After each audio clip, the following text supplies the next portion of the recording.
نہیں نہیں ڈاکٹر صاحب، ایسا کیسے ہو سکتا ہے؟ ہماری بیٹی نے تو کبھی آسمان تک نہیں دیکھا۔ آپ یہ کیا کہہ رہی ہیں؟ اس کا تو چہرہ کبھی سورج نے بھی نہیں دیکھا۔ کھوجا اتنی بڑی بات؟ مسز انور نے تیز سانسوں اور اونچی آواز میں غصے سے کہا۔ ڈاکٹر مومنہ نے گہری سانس لی اور حواس باختہ بیگم انور اور ان کی بیاہی بیٹی نازیہ کو سمجھانے کے لیے موزوں الفاظ جوڑنے لگی۔ دیکھیں بیگم انور، آپ بالکل ٹھیک کہہ رہی ہیں، ایسا ہی ہوگا جیسے آپ کہہ رہی ہیں۔ مجھے اس میں کوئی شک نہیں کہ آپ کی چھوٹی بیٹی پردہ دار ہے اور آفتاب و مہتاب تک سے پردہ کرتی ہے، لیکن میرا مسئلہ ہے کہ مجھے آپ کو حقیقت سے آگاہی دینی ہے۔ ڈاکٹر مومنہ خود بھی سمجھ رہی تھی کہ یہ کس قدر ناقابل یقین صورتحال ہے، خصوصاً اتنے وزیردار خاندانی لوگوں کے لیے تو کسی کی بھی کوئی ایسی ویسی بات سننا موت ہے، جبکہ بات بھی اپنی ہی پردے کی پابند بیٹی کے لیے ہو۔ ڈاکٹر مومنہ نے الٹرا ساؤنڈ اور یورین کی رپورٹ پریشان حال ماں کے سامنے رکھ دی۔ اب اس مسئلے کی تشخیص میں کوئی کلام نہ تھا۔ 15 سالہ بیٹی ساتھ ہی معائنہ کروانے والے کمرے میں بیٹھی انگلیاں مروڑ رہی تھی اور بے آواز رو رہی تھی۔ ڈاکٹر نے اندرونی دروازہ کھول کر اندر جھانکا اور پھر والدہ کو اشارہ کیا کہ وہ اپنی بیٹی سے مل لے۔ ڈاکٹر مومنہ اپنے آفس میں واپس آئیں اور کرسی پر ڈھہ سی گئیں۔ افسوس اور رنج و پریشان حال والدہ کے لیے ہمدردی اور کیا ہوا ہوگا کہ تجسس امیز الجھن لیے وہ اپنی کرسی کی پشت سے سر ٹکائے ہولے ہولے کرسی جلائے گئی۔ پیروں کی خفیف سی حرکت ان کے اندرونی اضطراب کا پتہ دیتی تھی۔ اندرونی دروازے پر دستک ہوئی اور ڈاکٹر صاحبہ نے آنکھیں کھول لیں، جھولتی کرسی کو روکا اور باوقار انداز میں کہا، یس کم ان۔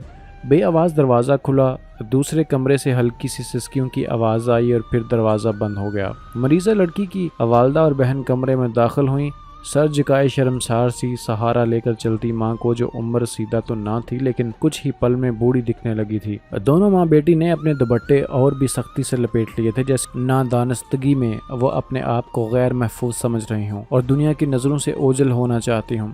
کچھ بوجھل پل خاموشی کی نظر ہوئے اور ڈاکٹر نے ایسے بہت سے کیس اپنی روزمرہ پریکٹس میں دیکھ رکھے تھے، پھر بھی کم عمر مریضہ کو دیکھ کر وہ بھی ابتدائی صدمے کا شکار ہوئی تھی۔ اب وہ صدمہ ہلکا ہو چکا تھا اور ڈاکٹر کے اندر کی حساس عورت پر اس کے پروفیشنلزم نے غلبہ پا لیا تھا۔ ایک پروفیشنل کا یہ کام نہیں کہ وہ مریضوں کے ساتھ رونے دھونے لگے، بلکہ اس کا کام ان کو صدمے سے نکلنے میں مدد فراہم کرنا ہوتا ہے۔ آخرکار لڑکی کی والدہ نے حوصلہ کیا اور گھبرائی ہوئی لیکن مضبوط آواز میں گویا ہوئی، ڈاکٹر صاحب میرے شوہر اور سسر کا معاشرے میں نہایت اعلیٰ مقام ہے، آپ جانتے ہیں۔ میرے سسر اکرام بیگ صاحب کونسلر رہے ہیں اور میرے شوہر انوار بیگ صاحب اس دفعہ پارٹی ٹکٹ پر الیکشن میں کھڑے ہو رہے ہیں۔ ہمارے خاندان کا معاشرے میں ایک مقام ہے، ہم سب خصوصاً ہمارے خاندان کے مرد یہ ذلت برداشت نہیں کر پائیں گے، یا تو وہ اپنے ہاتھوں اپنی اس بیٹی کا گلا دبا دیں گے یا خود اپنے آپ کو ختم کر لیں گے۔ یہ کہتے کہتے مسز انور کا سانس پھول گیا۔ انہوں نے متلاشی نظروں سے ادھر ادھر دیکھا اور ڈاکٹر نے ان خاموش نظروں کا مطلب سمجھ لیا۔ وہ اٹھی، رومز فریج کا دروازہ کھولا، ٹھنڈے پانی کا ایک گلاس بھرا اور مسز انور کے سامنے رکھا۔ سوالیہ نظروں سے مسز انور کی بڑی بیٹی نازیہ کی طرف دیکھا، مبادا اسے بھی پیاس لگی ہو لیکن استنفی میں سر ہلا دیا۔ مسز انور نے کانپتے ہاتھوں سے گلاس اٹھایا، ہاتھوں کی کپ کپاہٹ اتنی واضح تھی کہ پانی گلاس میں ہلکوتے کھاتا نظر آتا تھا۔ لبوں تک کے سفر میں کچھ پانی چھلکا اور بیگم انور کا دامن آنسوؤں کے ساتھ ساتھ پانی سے بھی تر ہو گیا۔ بیگم انور نے اپنے گلے میں اٹکے آنسوؤں کے گولے کو پانی کے 2-3 بڑے گھونٹ بھر کر نیچے اتارا اور دوبارہ سے سلسلہ تکلم جوڑا۔ میں نے سلمہ سے پوچھا ہے کہ یہ سب کیسے ہوا؟ تم تو کبھی گھر سے باہر نہیں نکلی، اسکول تک تو تمہیں میں لے کر آتی اور جاتی ہوں، پھر یہ سب کب اور کیسے ہوا؟ بیٹی نے بتایا کہ جب آپ بازار جاتی تھی تو ساتھ والے ماموزاد بھائی آ جاتے تھے۔ مسز انور کے آنسو بے قابو ہو کر رخساروں پر لڑکنے لگے۔ میرے مان جائے کہ گھر سے میرے گھر میں نقب لگ گئی۔ میں اپنی بابی کو کہہ کر جاتی تھی کہ میری بیٹی اکیلی ہے، پڑھ رہی ہے، ذرا خیال رکھنا، اور میری بابی اپنے بیٹے کو بھیج دیتی تھی کہ جاؤ بہن کا خیال رکھنا۔ ساتھ ساتھ پل کر بڑے ہوئے ہیں، بلکہ بڑے بھی کیا، 15 سال کی میری بیٹی اور 17 سال کا بانجا، ہم تو انہیں بہن بھائی ہی سمجھتے اور مانتے رہے۔ میرے بھتیجے فہد نے سلمہ کو چھیڑا تو اس نے مزاحمت کی۔ اس وقت مزاحمت کرنے پر فہد نے کہا کہ وہ سلمہ سے محبت کرتا ہے اور اس سے شادی کرنا چاہتا ہے، اور ڈاکٹر نے فوراً اس بات میں سر ہلایا کہ جیسے کسی مسئلے کا بہترین حل سوچ گیا ہو، اور بولی یہی بہتر ہے کہ بیگم انور بچوں کی فوری شادی ہی اس مسئلے کا بہترین حل ہے۔ بیگم انور نے اپنا سر نفی میں بہت بے قرار ہو کر جھٹکا۔ نہیں، یہ ممکن نہیں، فہد اور سلمہ ابھی بہت کم عمر ہیں اور خاندانی مسائل ایسے ہیں کہ میرے شوہر کبھی بھی ہماری بیٹی کا رشتہ میرے بھائی کو نہیں دیں گے۔ آخر میں کیسے اپنی اتنی کم عمر بیٹی کی شادی کروا سکتی ہوں؟ انور صاحب کو کیا کہہ کر راضی کروں گی؟ سسر کو کیا جواز دوں گی؟ معاشرے کی اٹھتی انگلیوں کو کیسے روک پاؤں گی؟ نہیں نہیں، بالکل نہیں، یہ ناممکن ہے، بالکل ناممکن۔ بے بس ماں یکدم اٹھی اور ڈاکٹر کے قدموں میں بیٹھ گئی۔ اب وہ ماں مانگنے والی کے درجے پر جا کھڑی ہوئی تھی۔ اس کا قیمتی لباس چیتھڑوں کی صورت اختیار کر گیا تھا اور نفیس جویلری بدنما من کے محسوس ہوتی تھی۔ وہ بے آواز آنسوں کے ساتھ ایک مسیحا سے اپنی بیٹی کی زندگی اور خاندان کی عزت کا سوال کر رہی تھی۔ ڈاکٹر مومنہ یکدم ایک ماں بن گئی جو دوسری ماں کے جذبات سے بھی واقف ہوتی ہے، پر عورت کے قرب سے بھی۔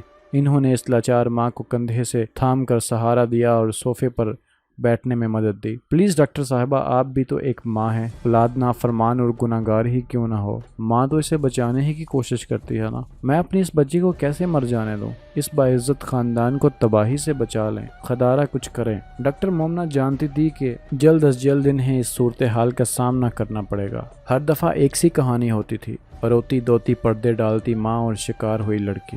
ڈاکٹر مومنہ نے ضمیر کی آواز پر لبیک کہا اور پردہ رکھنے کا فیصلہ کیا۔ ضروری ادویات اور ہدایات کے ساتھ انہوں نے بلکتی ماں اور سہمی ہوئی مریضہ کو تسلی و تشفی دے کر رخصت کیا۔ مریضہ کو رخصت کر کے ڈاکٹر مومنہ اپنی سیٹ میں بیٹھ گئیں۔ باوجود اس کے کہ وہ ایک پروفیشنل تھیں، ان کے سینے میں ایک حساس دل دھڑکتا تھا۔ وہ افسردہ تھیں اور قدرت کے انصاف پر حیران بھی۔